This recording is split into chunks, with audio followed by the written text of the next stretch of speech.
नजर रखनी होगी। इसके अलावा संस्थागत निवेशकों ने कल भारतीय बाजार में क्या कुछ किया वो देख लेते हैं। एफआईआईज की लगातार सेलिंग जो है वो जारी है। यहाँ पर सेलिंग इंटेंसिटी इनफैक्ट बढ़ती हुई लगातार नजर आ रही है। 5,256 करोड़ की बिकवाली एफआईआईज ने कैश मार्केट में की। डीआईआईज ने कैश मार्केट में 4,816 करोड़ की खरीदारी की। वहीं इंडेक्स फ्यूचर्स की अगर बात करें वहां भी एफआईआईज ने करीब 1,361 करोड़ की बिकवाली की है। इंडेक्स ऑप्शंस में 9,908 करोड़ की खरीदारी के आंकड़े यहाँ पर नजर आ रहे हैं।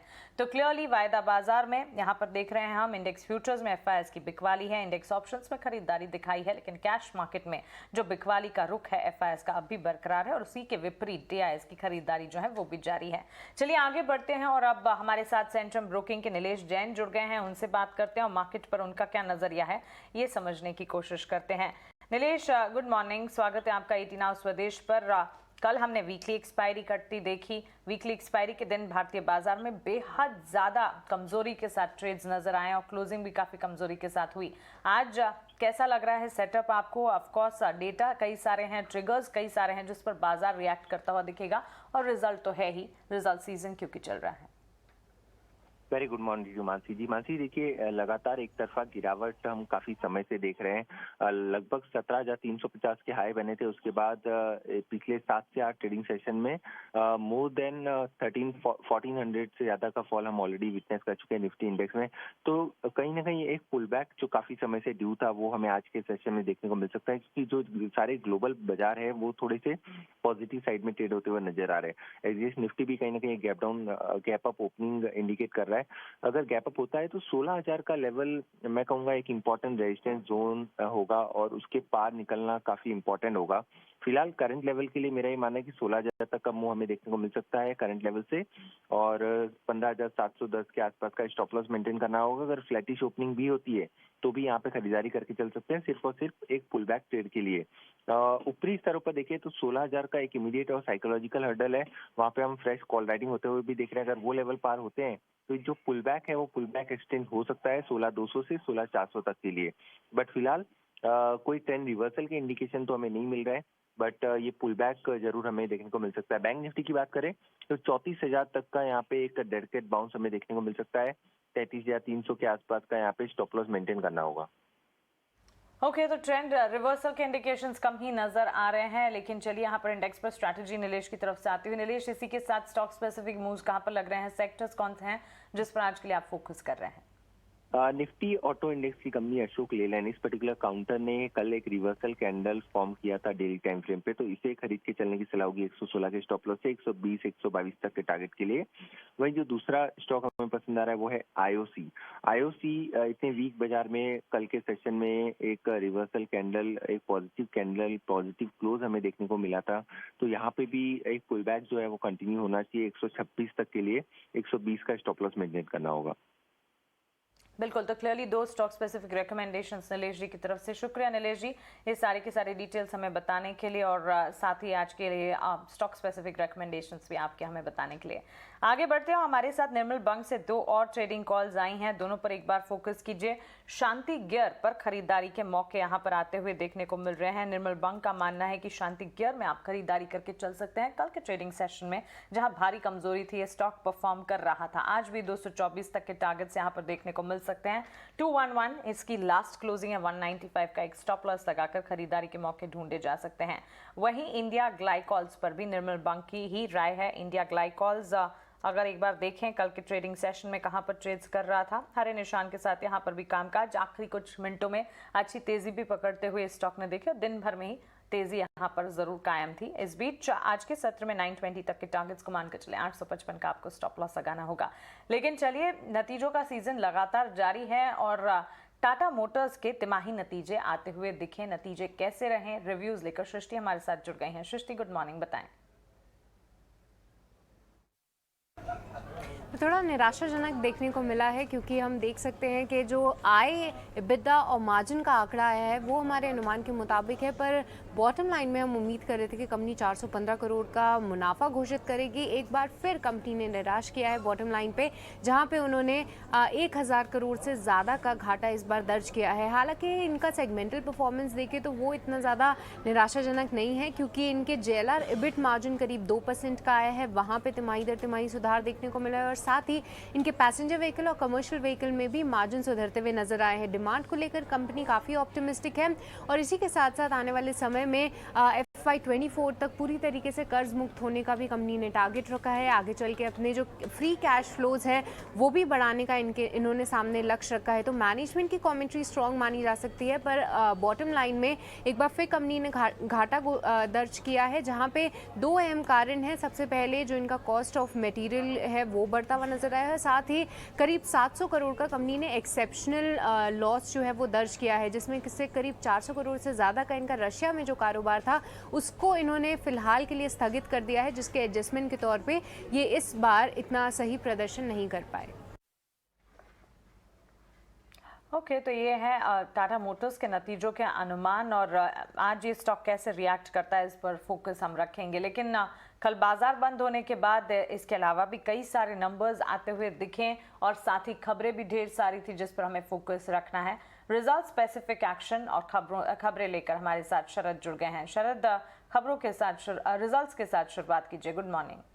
Good morning Mansi. तो आपके L&T भी फोकस में रहने वाला है। निफ्टी की कंपनी है और देश की सबसे बड़ी इंफ्रा कंपनी है। यहाँ पे जो आंकड़े नंबर्स आए हैं, हालांकि थोड़े कह सकते हैं वीक नंबर्स आए हैं।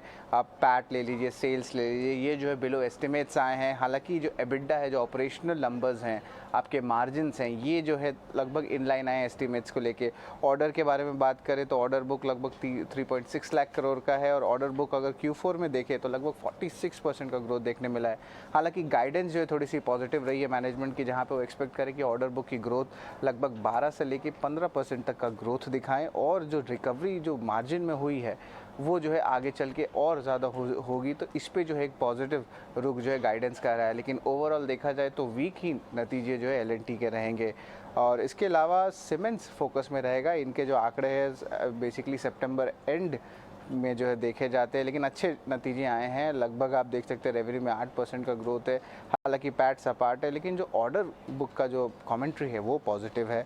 अनुपम रसायन भी स्ट्रॉन्ग सेट ऑफ नंबर्स आए हैं। आप ईयर ऑन ईयर बेसिस पे 17% का ग्रोथ आया है। पैट भी डबल हुई है। तो ये स्टॉक को ज़रूर आप जो है आप जो ट्रैक कर सकते हैं दिन के ट्रेड में। अपोलो टायर जैसे और अन्य टायर स्टॉक्स थे, यहाँ पे भी इनपुट प्राइसिंग की प्रेशर देखने मिली और वीक नतीजे है जो है रिपोर्ट की गए। मैट्रिमोनी में ऑफकोर्स बाईबैक का भी न्यूज़ आया है और यहाँ पे रेवेन्यू भी एक डिसेंट लगभग 9% का ग्रोथ देखने मिला और पैट में जो है 16% का उछाल देखने मिला है।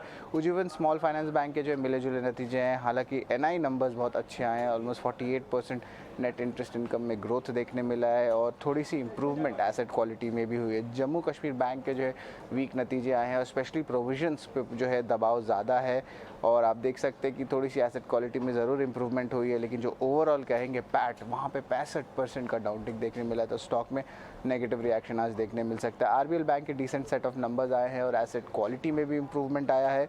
गुजरात स्टेट पेट्रोनेट फोकस में रहेगा और यहाँ पे हम लोग क्वार्टर ऑन क्वार्टर बेसिस पे जो है नंबर्स देखे हैं और नंबर्स वीक आए हैं। रेवेन्यू में 8% का डाउनटिक देखने मिला है। ऑपरेशनल नंबर्स में भी जो है प्रेशर देखने मिली और वॉल्यूम्स भी कम हुई हैं।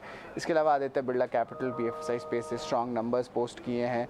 पूनावाला फिनकॉप हालांकि थोड़े वीक नंबर्स आए हैं BFSI स्पेस से और यहाँ पे जो है कह सकते हैं कि कंपनी के जो रेवेन्यूज़ है वो ऑलमोस्ट 10% बढ़े हैं। लेकिन एक इम्पॉर्टेंट बात है कि कंपनी जो है अभी आप कह सकते हैं घाटे से मुनाफे में आए हैं। तो एक टर्न अराउंड जो है इस पे एक जो है थीम पे स्टॉक को ज़रूर आप देखिएगा। क्रेडिट एक्सेस ग्रामीण स्टॉक, यहाँ पे भी अच्छे नंबर्स आए हैं। पैट में 84% का उछाल देखने मिला है और उसके अलावा वेल्सपर इंडस्ट्रीज़ के भी नंबर्स आए थे देर रात। यहाँ पे जो है आप रेवेन्यू में भी प्रॉब्लम आया है, लगभग 15% का डी ग्रोथ है और एबिडा मार्जिन्स हालांकि थोड़ी ज़रूर इम्प्रूव किए हैं ऑपरेशनल एफिशिएंसीज के लिए, लेकिन मिले जुले नतीजे देखने मिले। और आखिरी में बात करेंगे HP एडेसिव्स की, वीक नतीजे आए हैं। आपके सारे ब्रॉड लाइन नंबर्स, रेवेन्यू में ऑलमोस्ट 31% का गिरावट और अगर मार्जिन्स देखें तो वहाँ पे ऑलमोस्ट 600 बेसिस पॉइंट्स का डाउनटिक देखने मिला। तो स्टॉक जो आज प्रेशर में रह सकता है। तो ये ओवरऑल जो है आपकी अर्निंग स्पेसिफिक नंबर्स थे और मोस्ट ऑफ द अर्निंग्स जो आप मिड कैप्स में कहेंगे यहाँ पे इनपुट कॉस्ट से जो मारे के कारण जो उनके बॉटम लाइन नंबर्स पे जो है एक इम्पैक्ट पड़ी है।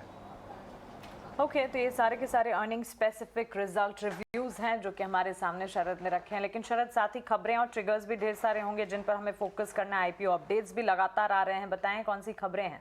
जी बिल्कुल, सबसे पहले आईपीओ अपडेट्स के बारे में बात कर लेते हैं। तो डिलीवरी की जो आज आखिरी दिन है आईपीओ की, और अभी तक देखा गया बहुत एक सुस्त रिस्पांस डिलीवरी का आया है। सिर्फ 23% बढ़ा है आईपीओ, 2 दिन हो गए हैं, तो इस पे ज़रूर जो है फोकस रहेगा। वीनस पाइप्स जो है छोटी आईपीओ साइज़ है, लेकिन यहाँ पे सब्सक्रिप्शन देखें तो 4 गुना से ज़्यादा सब्सक्रिप्शन होगी। आज इनका भी आखिरी दिन है सब्सक्रिप्शन की जो आईपीओ इशू के लिए। अब जो फोकस करते हैं खबरों वाले शेयर्स पे, तो सन फार्मा फोकस में रहेगा। यहाँ पे कंपनी को यूएसएफडी अप्रूवल आ गई है जेनरिक मेसमलाइन टैबलेट्स के लिए, और इसके जो मार्केट वैल्यू है लगभग $213 मिलियन कहते हैं। एक टाइप से पॉजिटिव रहेगा स्टॉक में। एनएचपीसी, टाटा पावर और अदानी एंटरप्राइज, ये तीनों स्टॉक्स भी फोकस में रहने वाले हैं। बहुत सारे ईपीसी कॉन्ट्रैक्ट्स जो सोलर पीवी प्रोजेक्ट्स होते हैं उनमें दिए गए हैं, जिसमें अदानी इंफ्रा को 600 मेगावाट का मिला है, 4300 करोड़ का प्रोजेक्ट। और अगर टाटा पावर ले तो इनको भी 300 मेगावाट का प्रोजेक्ट मिला है, और इनको लगभग 1730 करोड़ का जो है टोटल अमाउंट रहा है। इंडिगो भी ऑफ कोर्स जो है बहुत सारे एयर बबल अरेंजमेंट्स खुल चुके हैं। तो इंडिगो की जो एयर फ्रांस KLM जो एयरलाइंस हैं, उनकी नेशनल एयरलाइंस फ्रांस की, उनके साथ जो है कोड शेयर पैक्ट करने वाले इंडिगो। अब ये कोड शेयर पैक्ट एक सिंपल चीज़ होता है, जब इंडिया के जो एयरलाइंस होते हैं बाहर के एयरलाइंस के साथ टाई अप कर लेते हैं, जहाँ पे वो इंटरनेशनल डेस्टिनेशंस में ऑपरेट कर पाए। स्पाइस जेट का भी टर्किश एयरलाइंस के साथ ऑलरेडी है, तो ये भी एक टाइप से एक पॉजिटिव रुख माना जाता है एयरलाइन कंपनीज के लिए। मैट्रिमोनी में जो है इंपॉर्टेंट बाईबैक का अप्रूवल आया है, और लगभग 75 करोड़ का बाईबैक है, और बाईबैक का जो प्राइस है ऑलमोस्ट 1150 रुपीज़ प्रति शेयर पे है। और आखिर में बात करेंगे विप्रो का, उनको भी 5 साल का कॉन्ट्रैक्ट मिला है डिजिटल सोल्यूशंस कंपनी स्कैनिया पे। ओके, तो ढेर सारी खबरें हैं जिस पर हमें फोकस करना है। शरद, आपका शुक्रिया ये सारी की सारी खबरें हमें बताने के लिए। ऑफकोर्स आईपीओ अपडेट्स पर भी ज़रूर नज़र रखें, क्योंकि डिलीवरी आईपीओ का आज आखिरी दिन है। सुस्त रिस्पांस ज़रूर देखने को मिला है। दूसरे दिन तक अगर देखें, इशू करीब 23% तक भरता हुआ हमने देखा है। वीनस पाइप्स एंड ट्यूब्स के आईपीओ, अगर इस आईपीओ और इस सेगमेंट की भी अगर बात करें, इन दिनों ये काफ़ी हद तक फोकस में है। आईपीओ का आज आखिरी दिन है और दूसरे दिन करीब 4 टाइम्स ये भरता हुआ दिख चुका है। साथ ही नतीजों की अगर बात करें, कई सारे नंबर्स आते हुए दिख चुके हैं, जहां पर मेजर सेट ऑफ नंबर्स की अगर बात करें, एलएनटी टाटा मोटर्स के नतीजे थे। एलएनटी Q4 FY22 के नंबर्स को अगर देखें, यहाँ पर हमने देखा कि बिक्री के लिहाज से एक अपटिक ज़रूर देखने को मिली, करीब 10% की बढ़ोतरी थी वहाँ पर, लेकिन मार्जिन जो हैं वो इनलाइन नज़र आए। इनफैक्ट एक डिप भी कह सकते देखने को मिला। और साथ ही मुनाफे की अगर बात करें, वहाँ पर हल्की सी लेकिन कमज़ोरी देखने को मिली है। और टाटा मोटर्स के नतीजे, जैसे कि सृष्टि ने हमें बताया, यहाँ पर भी एबिटा मार्जिन्स इन लाइन नज़र आए, लेकिन प्रॉफिट एक्सपेक्टेशन था जहाँ पर कंपनी ने लॉस रिपोर्ट किया है। चलिए आगे बढ़ते हैं। हमारे साथ कमोडिटी मार्केट्स पर बात करने के लिए HDFC सिक्योरिटीज़ के तपन पटेल जुड़ गए हैं। तपन, गुड मॉर्निंग, स्वागत है आपका ET नाउ स्वदेश पर। कमोडिटी मार्केट्स में जो कुछ हो रहा है, सप्लाई की चिंताएं हैं जो कि लगातार कच्चे तेल की चाल को इम्पैक्ट करती हुई दिख रही है। ब्रेंट में हमने 2% तक की तेजी देखी, $109 तक के स्तर भी देखे जा चुके हैं। एनर्जी पैक, जहां पर क्रूड, नेचुरल गैस, इन पर नजरिया आपका क्या होगा? जी, गुड मॉर्निंग मानसी जी। बिल्कुल, क्रूड में कंटिन्यूस जो है अपसाइड रही है, और प्राइस जो है वो $100 के बिलो सस्टेन करने में फेल रहे हैं। जो मेजर कंसर्न सप्लाई ना का आपने बताया वो कांस्टेंट है, क्योंकि रशिया का ऑयल जो मार्केट से डिस्प्लेस हुआ है, तो उसको रिप्लेस करने के लिए कोई सरप्लस कैपेसिटी वर्ल्ड में है नहीं, जिसके कारण लगातार क्रूड प्राइस जो है अप ट्रेड हो रहे हैं। सेकेंड थिंग जो है वो यूएस की जो समर ड्राइविंग सीजन है, तो उसके चलते जो पीक आएगी डिमांड में, उसके कारण भी प्राइस में सपोर्ट मिल रहा है। और थर्ड चीज जो है वो ओपेक जो है अपने कोटा को मीट करने में स्ट्रगल कर रहे हैं, तो उसके कारण भी क्रूड में जो सप्लाई की चिंताएं है। इन्वेंट्री लेवल जो है वो काफी टाइट है, क्योंकि यूएस SPR से भी जो ऑयल रिलीज हुआ है, तो उसको भी वापिस से रिफिल करने के लिए डिमांड आएगी, तो उसके कारण की क्रूड ट्रेंड जो है वो काफी बुलिश लग रहा है। तो मुझे लग रहा है कि क्रूड में बाय एंड डिप्स का व्यू कंटिन्यू रखना चाहिए। 8050 के लेवल से क्रूड MCX में कॉन्ट्रैक्ट बाय करना चाहिए। टारगेट ऊपर में 8250, और स्टॉप लॉस जो 7950 करके क्रूड में बाय करना चाहिए। नेचुरल गैस भी मुझे लग रहा है कि सप्लाई के चिंता कंटिन्यू रहेगी, तो यूरोप की तरफ से डिमांड काफ़ी है, और रशिया ने जो ऑयल गैस दोनों में जो पाबंदी आई है रशिया के ऊपर, तो इस कारण सप्लाई काफ़ी टाइट रहेगा। तो आगे जाके मुझे भी नेचुरल गैस 610-620 की तरफ जा सकता है, ओवरऑल स्टॉप लॉस 535 का रख के नेचुरल गैस में बाय एंड डिप की स्ट्रेटेजी रखनी चाहिए। ओके, गिरावट में खरीदारी के मौके कच्चे तेल पर दिख सकते हैं, लेकिन साथ ही तपन क्विकली बताएं डॉलर में जो इम्पैक्ट है, राइजिंग मोमेंटम है, उसका इम्पैक्ट सोने चांदी की चाल पर है। विदेशी बाजार में भी हमने देखा लाल निशान के साथ ट्रेड्स हैं। डोमेस्टिक मार्केट्स में गोल्ड पर आपका नजरिया?